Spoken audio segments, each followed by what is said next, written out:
The clouds parted over the Isles of Boreas. It was time to choose. The rebellion was in trouble. Ravens were scouting for the secret rebel base.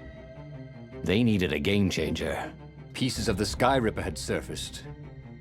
Renato knew that using it could go catastrophically wrong, but he was sure he could figure out how to use it safely. Also, a temple had risen out of empty desert. The Iblis stone was hidden there. It was a dangerous artifact.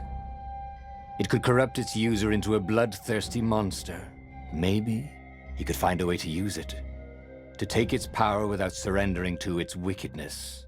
And also, his old friend Lapino needed rescuing. Of course, Renato had a pretty strong suspicion that Lapino had betrayed the rebellion, and he had a gut feeling that he needed to use that to his advantage.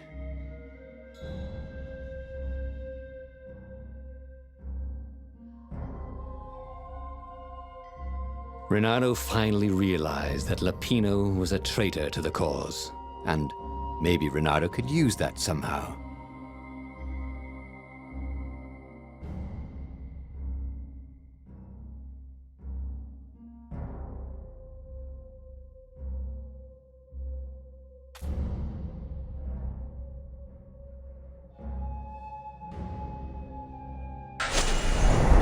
Lapino. Apparently, the Mad Rabbit had sold a Pegasus that he did not exactly own. Lapino always wiggled out of trouble, given time. But he was out of time. Lapino's frantic message said that the Ravens were going to kill him for being a rebel spy. And that he had a clever plan. If the fleet reached him first, they'd string him up for that. Never mind the winged horse. Or so Lapino had told him over the far speaker anyway.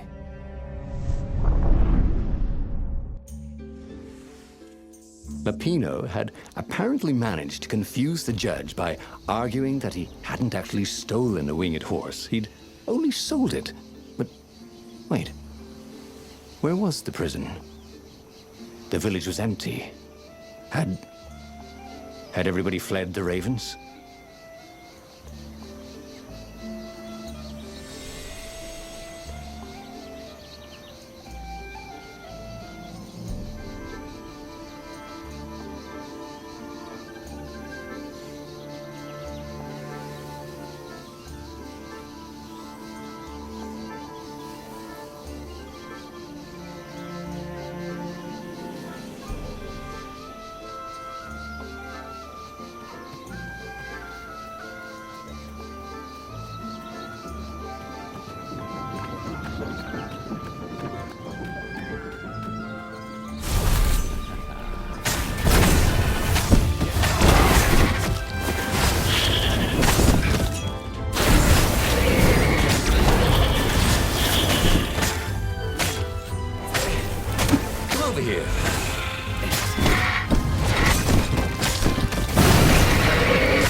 The Ravens had taken the town.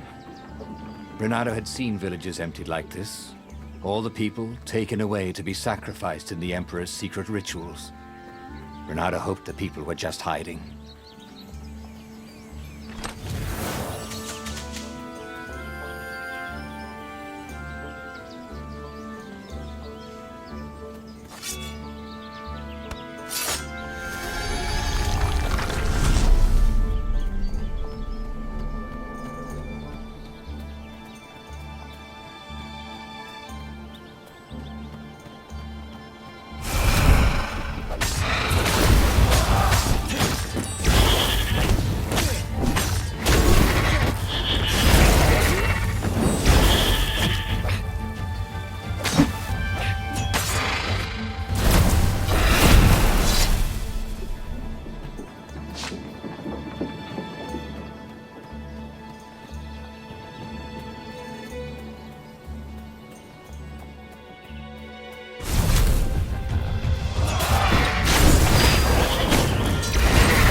Lapino would betray him.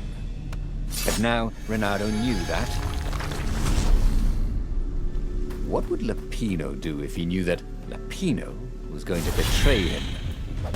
Well, he'd concoct some crazy scheme, wouldn't he? That used Lapino's betrayal against him and it would blow up in his face. Maybe he was overthinking this. Well, that would be a first.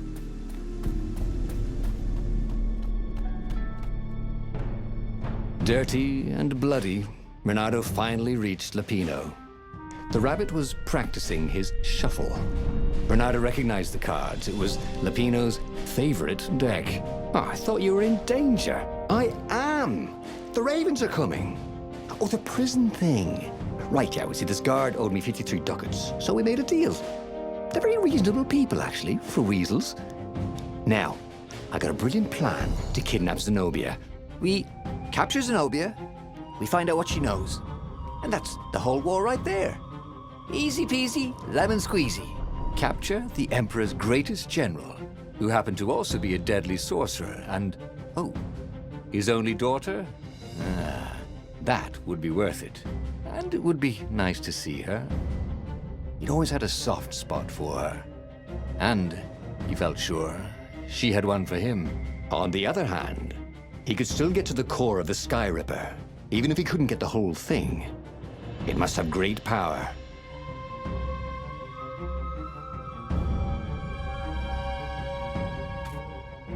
To make the Sky Ripper, the Transcendent Emperor had wrapped an armature around the eye of a god. Bernardo had already let that armature slip away to save Lapino's life. But even its core, the eye torn from a god, surely they could fashion a great weapon from that. The core of the Sky Ripper? Lapino's excited. That's an actual thing that we could just go and get. You've been busy. He sure had. Bernardo told him all the things he'd been up to. Soon they got to talking about old times, about wages they'd won and lost, and scrapes they'd barely got out of.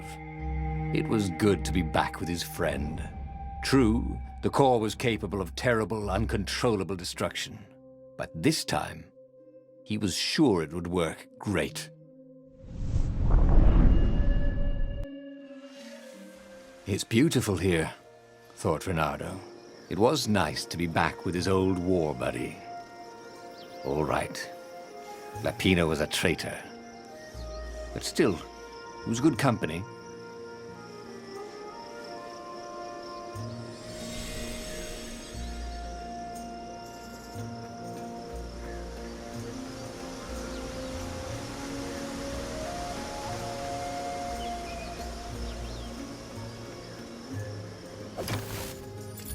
Ah, Zenobia. Now that he knew she still loved him, he wanted to go back to her. But that hadn't worked out, had it? Maybe it was time to find the core of the Sky Ripper.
Bernardo was remembering all his old tricks, and some new ones. Now, he really ought to ask for a raise.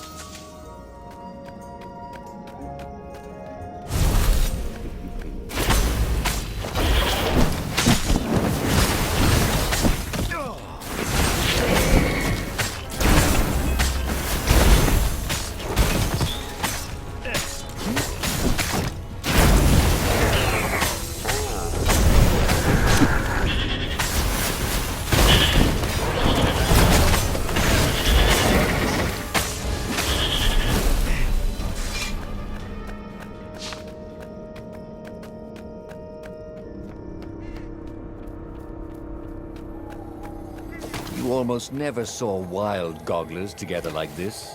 The toads had to train them not to peck each other to death. So these had to be imperial gogglers. Bernardo felt wrong all over. He could feel an almost palpable sickness in the air. And if the land could have tumors, they would look like these monstrous crystals. The forest was quieter than it had been. There were insects, a few birds, if you didn't count the ravens. Bernardo smelled sick animals and dying ones. No healthy ones. And getting a bad feeling about this. Renato thought. Maybe Lapino was right. Maybe they should have kidnapped Zenobia instead of coming here.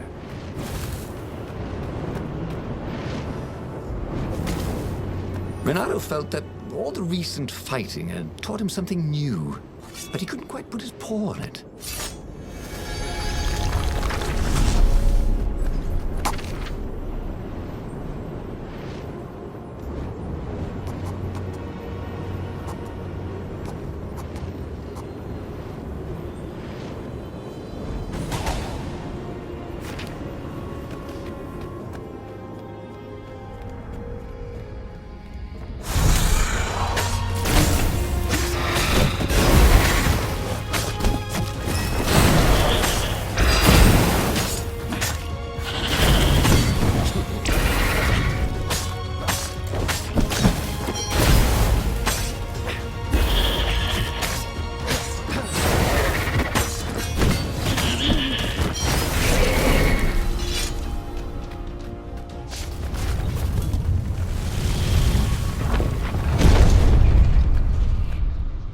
As he held the radiant icosahedron, Renato felt queasy, like dozens of tiny worms were nibbling his insides. It wasn't healthy to be so close to the eye of a god. How could he use it? He could take it to the observatory. The scientists there could tell him how to harness its ancient power. But honestly, Renato ached to get away from it. He brought the core back with him to the Farfarer. But honestly, Renato ached to be rid of it. Tell you what, said Lapino. I'll take it to the observatory. You attack the Imperial outpost. The Imperial outpost was a vital communications node. Taking it could shatter the Empire's ability to coordinate. And it would be full of secret plans and maps and maybe even rebel prisoners. It was a good target for a hero like Renato. But what if Lapino lost the core to the Empire? That could be a good thing, couldn't it? Was Renato ready to take that risk? Maybe it was better if he brought the core to the scientists himself.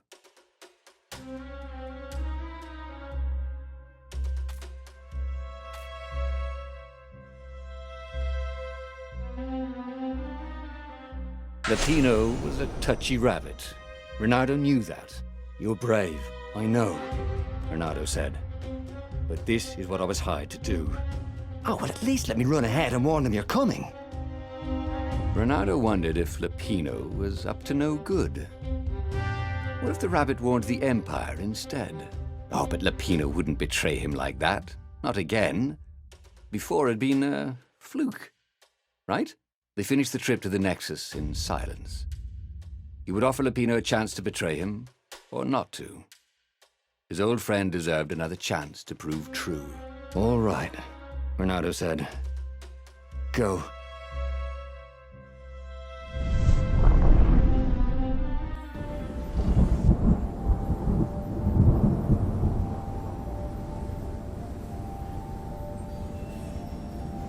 As Renato watched Lapino vanish on the horizon, he could feel nausea building in him.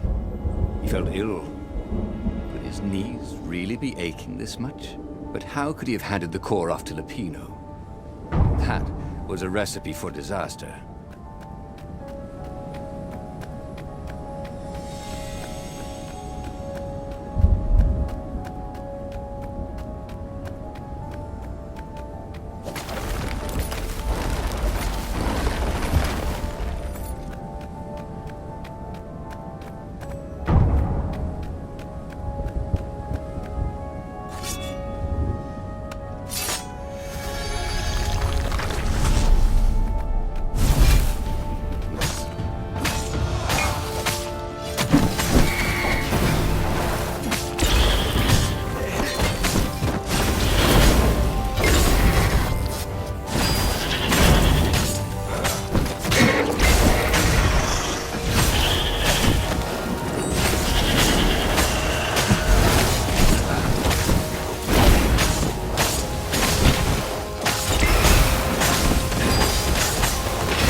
Renato felt worse. All his joints were aching now. He'd been through beatings that felt better than this. So the core had a kind of poison that could harm you without even touching you. That's new. Well, it had power. The rebellion needed something with power. And how was this any worse than a sword wound? Well, a death by sword was sudden and fair. This was just squalid. A piecemeal death, like old age.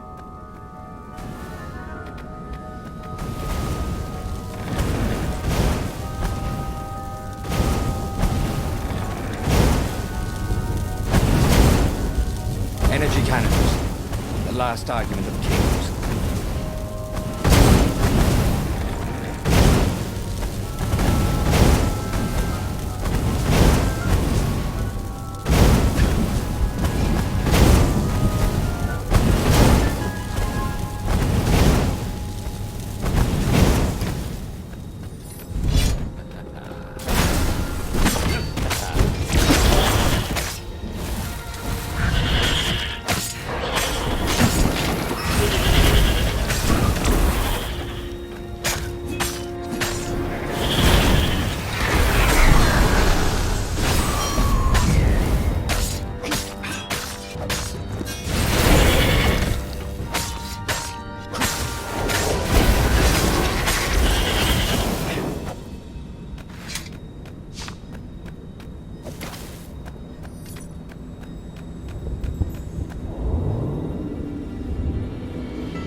The observatory was a burning hulk.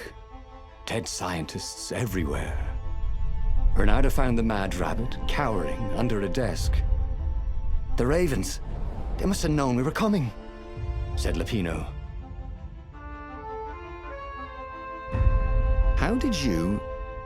Well, see, I was doing a card trick with my lucky deck, and I kind of bobbled the cards, so I went under the desk to gather them up, and boom!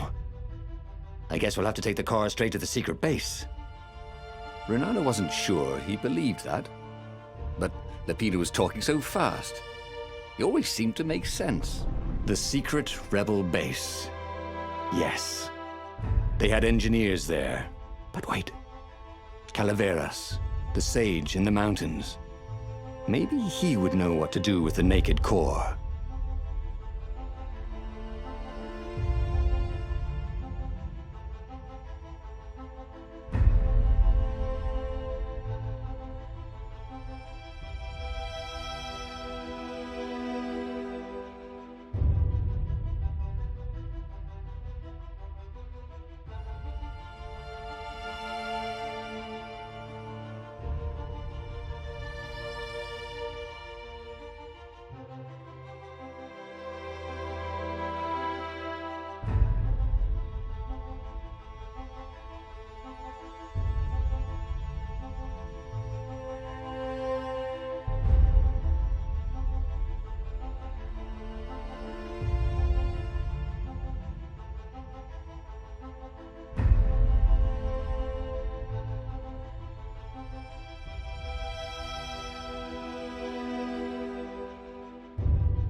yes.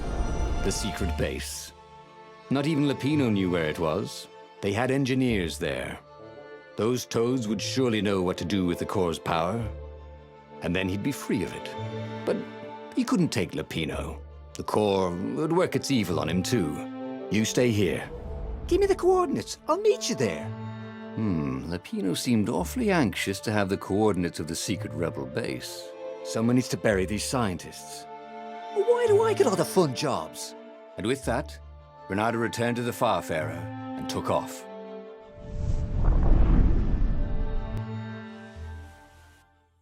The ruins were quiet, but Bernardo could hear a buzzing in his ears. Was it bugs? Or was it the core slowly feeding him poison?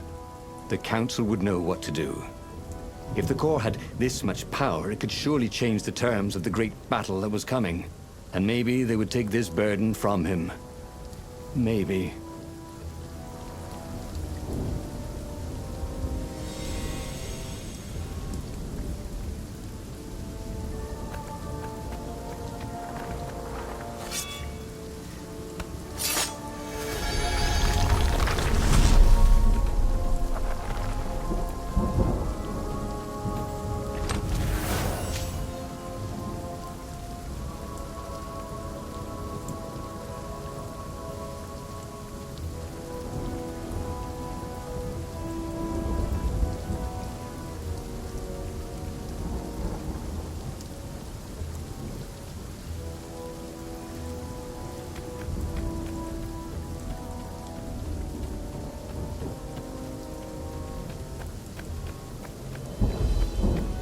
Sometimes, all you know is what you know.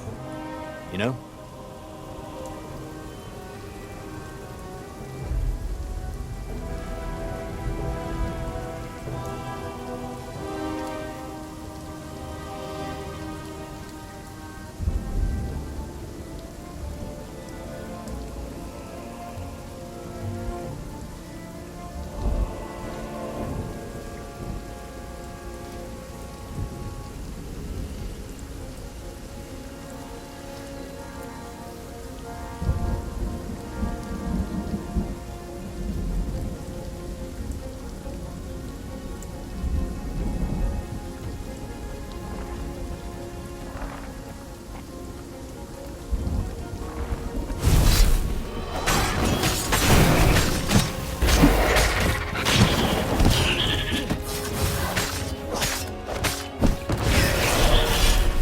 Thought about Hypatia's kid. Poor, dumb Peter. Cut down by a goggler. He wondered if Peter had known he was protecting the Book of Destinies.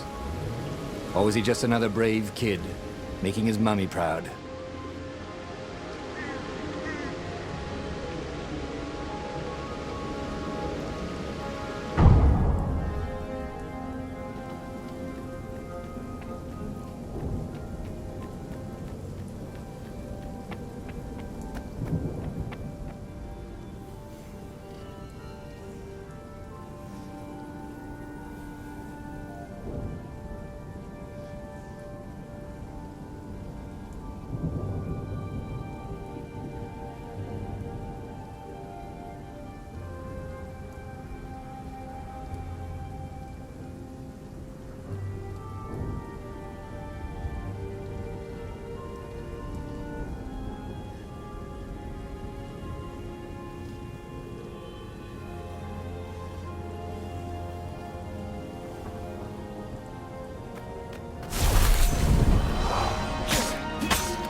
Bernardo thought of the choices he had made.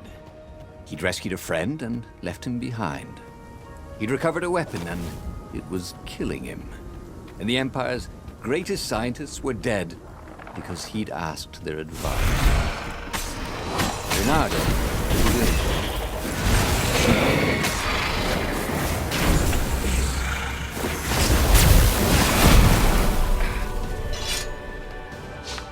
how had it come to this? Reynardo had signed on as an adventurer. Sure, the Emperor had gone mad. Sure, Reynardo had heard horrors from the ghosts of dead kittens and puppies sacrificed in his blasphemous rituals. But when he jumped in, he'd only been a little bored and slightly broke. And here he was, carrying a bucket of death across a broken landscape. Why not drop it and run? Because he hated to quit in the middle. That was his fatal flaw. He had to know how it all turned out.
Wallabies, he thought.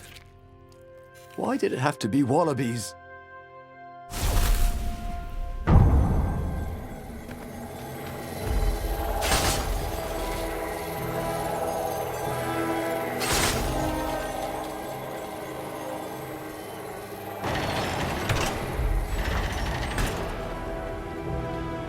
The long stairs. So he was close to the rebel base. Nothing was on fire. So far, so good.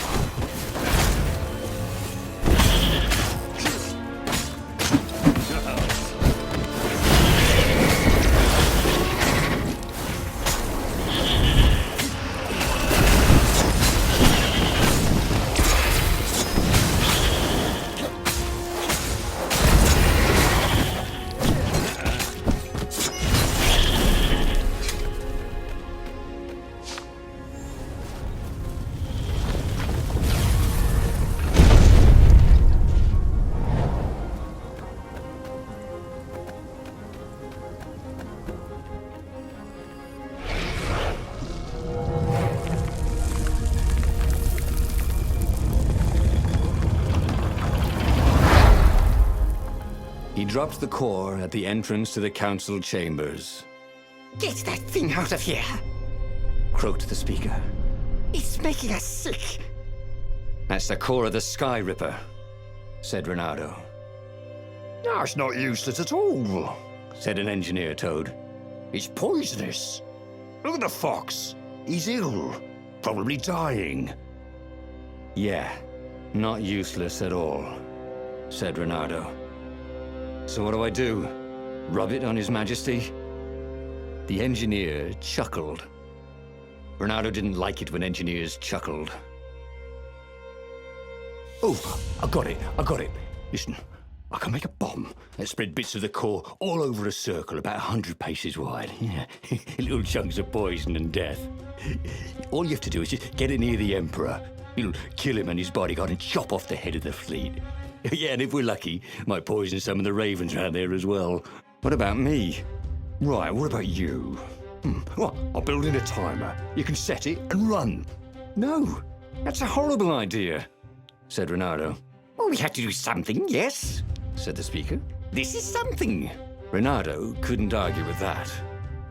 And so, reluctantly, Renato loaded the rigged core onto the Farfarer and set sail towards the Emperor's ship. The rebels took the fight to the Imperial fleet, but Renato was too sick to enjoy the view. He must have passed out as a firm hand grabbed him and shoved him forward. This was it.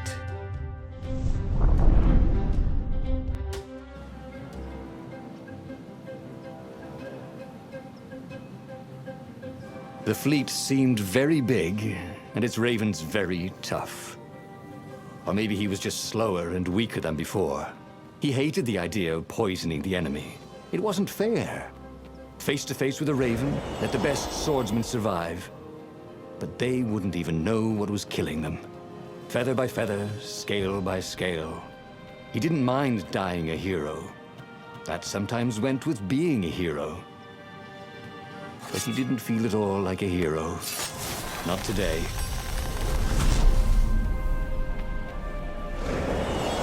There it was again. The back door to the portal that went to the center of the fleet.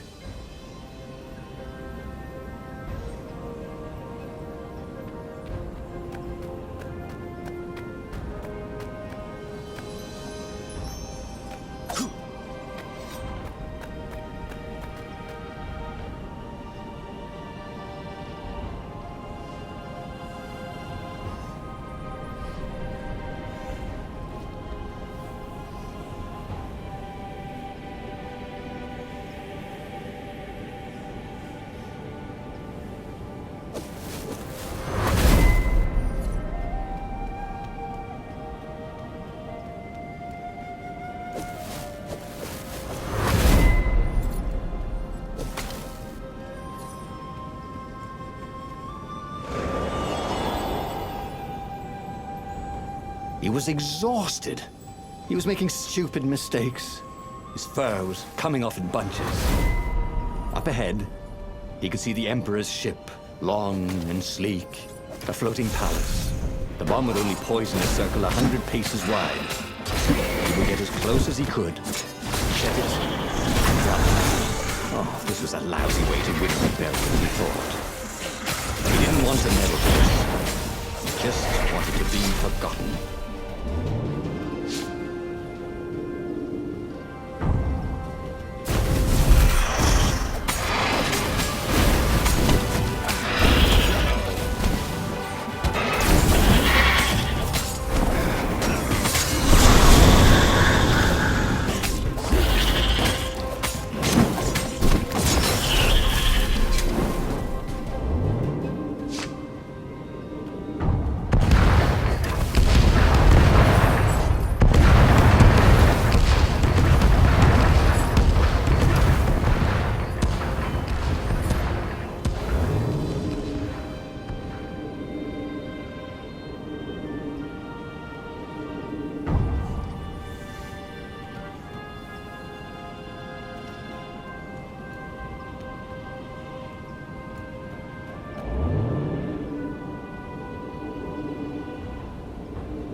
Renato twisted the timer on the bomb as far as it would go and staggered off.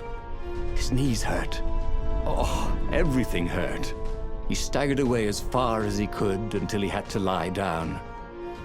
He could see the entire Imperial fleet from here and the rebel ships engaged with it. There was a blinding flash.